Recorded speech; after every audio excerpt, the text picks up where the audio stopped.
The cradle was silent, too silent. The mother's heart stopped before her feet even reached the nursery. Her baby lay motionless, skin pale as candle wax, chest no longer rising. And there, curled at the foot of the cradle, purring softly in the dim morning light, was the family cat. The connection seemed obvious. The cat had stolen the breath. It had sucked the life from the infant's lungs while everyone slept. The explanation spread through the village by noon, whispered with horrified certainty. Cats were killers. They couldn't be trusted near children. And across medieval Europe, this belief was so widespread, so deeply embedded, that families killed their cats or banished them entirely from homes with infants. But why? What made people believe something so strange? And what was really killing these babies? Before we uncover the tragic truth behind medieval cat superstitions, if you're fascinated by how people explain the unexplainable without science, hit the subscribe button and give a like. The belief that cats could steal breath, specifically from sleeping infants, was ancient and persistent. It appears in medieval texts, folk tales, and legal records across Europe. The reasoning seemed logical within medieval understanding of how bodies worked. Breath was life itself. God breathed life into Adam's nostrils, and when breath stopped, life ended. Medieval people could see that breathing was essential but didn't understand the mechanism. They didn't know about oxygen, carbon dioxide, or how lungs functioned. They just knew that air went in and out, and when it stopped, death followed. So if a baby died in its sleep, something must have stolen that breath. And if a cat was found near the baby, the cat became the obvious culprit. Cats were mysterious creatures anyway. They moved silently. Their eyes glowed in darkness. They seemed to see things humans couldn't. They were associated with witches and demons in popular belief. The leap to believing they could steal breath wasn't large for people who already viewed cats with suspicion. Here's where the physical evidence seemed to confirm the belief. Mothers and fathers reported finding cats lying on or very close to sleeping infants. Sometimes the cat's face was near the baby's mouth and nose. When the baby was discovered dead, it seemed obvious what had happened. The cat had pressed against the baby's face, deliberately sucking out the breath or suffocating the child in the process. This observation was real. Cats did sleep near babies. Why wouldn't they? Babies were warm, relatively still, and often surrounded by soft blankets, perfect conditions for a cat seeking comfort. Cradles were placed near hearths for warmth, exactly where cats also wanted to be. So the proximity was natural and frequent. But medieval people interpreted this innocent behavior as predatory. They believed cats were attracted to the breath itself, that they could somehow draw it from a child's lungs and consume it. Some theories suggested cats enjoyed the warm milk scent on a baby's breath and sought it out. Others claimed cats were demonic familiars deliberately killing Christian infants. The explanations varied, but the conclusion was always the same. Cats near babies meant danger. The consequences for cats were severe. In households with infants, cats were often killed preemptively. Better to destroy the animal than risk losing a child. Some families kept cats but built elaborate barriers around cradles, nets, or wooden frames covered with cloth that prevented cats from getting close. Others banished cats entirely, turning them out into streets where they joined feral populations. This mass rejection of cats had broader consequences. Cats controlled rodent populations. Without cats in homes and granaries, rats and mice multiplied. These rodents carried fleas, and those fleas carried plague.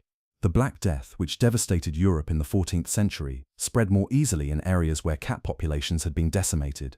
Ironically, the superstition designed to protect children may have contributed to an epidemic that killed millions, including countless children. But medieval people didn't make this connection. They saw cats as threats, and rats as mere nuisances, not understanding the invisible chain of disease that connected them. Now the heartbreaking truth emerges. Babies were dying, and cats had nothing to do with it. Medieval infant mortality was catastrophic.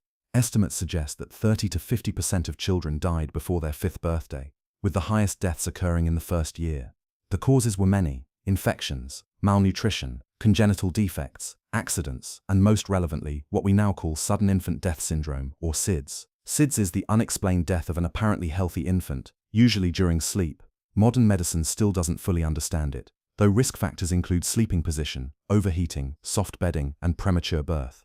In medieval times, all these risk factors were common. Babies slept on their stomachs because parents didn't know better. They were bundled heavily in multiple layers of wool and linen because cold was feared. They slept in adult beds or poorly ventilated cradles near smoking fires. Premature babies who survived birth at all received no special care. These conditions created perfect circumstances for SIDS and suffocation.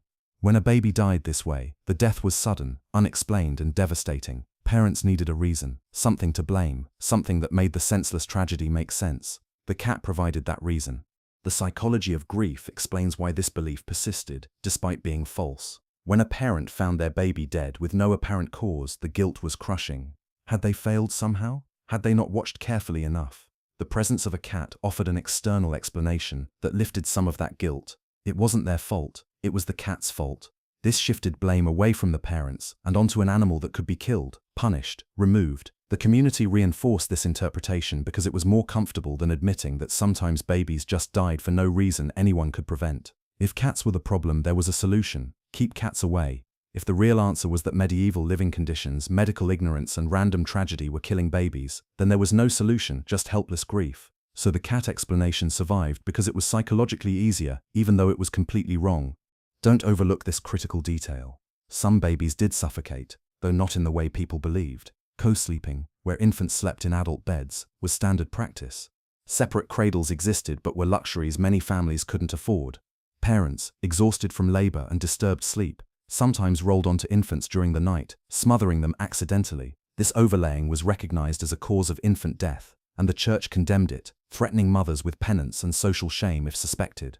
But proving overlaying was difficult. A baby found dead in a shared bed might have died from SIDS, suffocation by bedding, overlaying, or genuine illness. With no autopsies or medical examinations, the cause remained speculative. If a cat was anywhere nearby, it became the convenient explanation, absolving the parents of guilt over overlaying and providing a clear culprit. Church authorities sometimes supported this narrative because it was better than accusing a grieving mother of accidentally killing her child.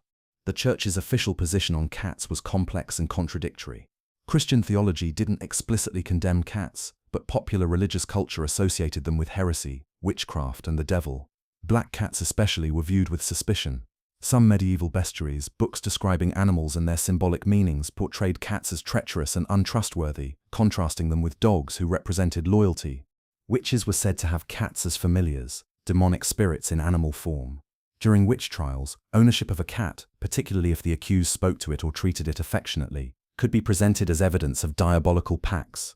This broader cultural suspicion of cats fed into the belief about breath stealing. If cats were already aligned with evil forces, then deliberately killing infants fit their nature. Some priests warned parishioners to keep cats away from babies, blessing cradles, and hanging protective charms to ward off feline threats. This religious authority gave superstition extra weight. If the church suggested cats were dangerous, who were ordinary people to disagree? Here's the geographical variation that reveals cultural differences. The belief about cats stealing breath was strongest in Northern and Western Europe, England, France, Germany, the Low Countries. In Southern Europe, particularly in Mediterranean regions with stronger cultural ties to Islamic and Byzantine traditions, cats were viewed more favorably. Islamic culture honored cats, influenced by traditions that the Prophet Muhammad loved them. In Spain, where Christian, Muslim, and Jewish communities coexisted for centuries, cats were more tolerated and even welcomed for their rodent control abilities. The breath-stealing superstition existed but was less virulent. In Eastern Europe, folk beliefs varied wildly by region. Some Slavic traditions saw cats as protective house spirits.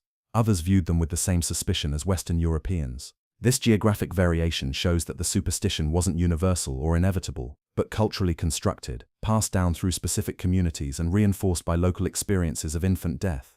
Medical authorities of the time offered little help in dispelling the myth. Medieval physicians, trained in humoral theory and ancient texts, had no real understanding of infant physiology or SIDS. Some medical writers repeated the breath-stealing belief in their texts, giving it scholarly credibility. Others suggested that cats disturbed the air around sleeping babies, or that their presence created unwholesome vapors that caused suffocation. These explanations were scientifically worthless, but sounded authoritative, allowing the superstition to persist even among educated people. A few skeptical voices questioned whether cats could actually steal breath, but they were rare and largely ignored. The weight of tradition, popular belief, and the desperate need for explanations overwhelmed rational doubt. The few defenders of cats faced social backlash. Someone who openly kept cats in a home with infants risked being labeled foolish or even suspected of not caring about their child's safety. If that baby happened to die, the parents would face severe judgment for ignoring the known danger. So even people who privately doubted the superstition often went along with it publicly, banishing cats or building protective barriers, because social pressure demanded it. Nonconformity in matters of child safety was intolerable. The community believed cats were dangerous, and dissenting meant risking your children and your reputation. This social enforcement mechanism kept the belief alive across generations, even as individual people might have questioned it. By the late medieval period, some urban areas began reconsidering cats due to practical necessity. As cities grew larger and denser, rat populations exploded. Grain stores, crucial for surviving winters and sieges, were devastated by rodents. Plague outbreaks highlighted the connection between rats and disease, though the mechanism via fleas wasn't understood. City authorities in some places began encouraging cat ownership again, offering bounties for rat tails and recognizing that cats served an essential pest control function. This didn't eliminate the breath-stealing belief, but it created tension. Cats were simultaneously needed for rats and feared for babies. Families tried to have both, keeping cats but rigidly separating them from nurseries. The superstition persisted but became more compartmentalized, applied specifically to the infant-cat interaction rather than condemning cats entirely. The breath-stealing belief survived well beyond the medieval period. It appears in early modern medical texts, in 17th and 18th century cautionary tales, even in 19th century advice literature for mothers. The superstition finally began dying out in the 20th century as medical understanding of SIDS improved and as urban living meant fewer people kept cats anyway. But traces remain. Even today, some parents feel instinctive anxiety about cats near sleeping babies, an echo of centuries-old fear transmitted through cultural memory. Modern advice correctly cautions against letting cats sleep in cribs, not because of breath stealing but because of suffocation risk from an animal lying on an infant's face, which is a real though rare danger. The medieval belief was wrong in its mechanism but accidentally touched on a real hazard. Animals and infants together during sleep do require supervision. The story of medieval cats and babies reveals how desperately humans need explanations, even wrong ones, when faced with unbearable tragedy. Losing a child with no warning and no apparent cause created a void that demanded filling. The cat filled that void. It provided an answer, a target for grief and rage, a way to regain some sense of control over an uncontrollable world. But the answer was false, mattered less than its psychological utility, and the consequences rippled outward, killing countless innocent cats, arguably worsening plague through reduced rat control, and perpetuating fear across generations. It's a cautionary tale about the danger of superstition, about how ignorance combined with grief can create beliefs that harm both humans and animals. But it's also a reminder of how far we've come. We now understand SIDS better, though not completely. We know cats don't steal breath. We can grieve infant deaths without needing to blame innocent creatures. That progress is recent and hard-won, built on centuries of slowly replacing superstition with knowledge. If you enjoy the hidden sides of medieval life, hit subscribe and give this video a like.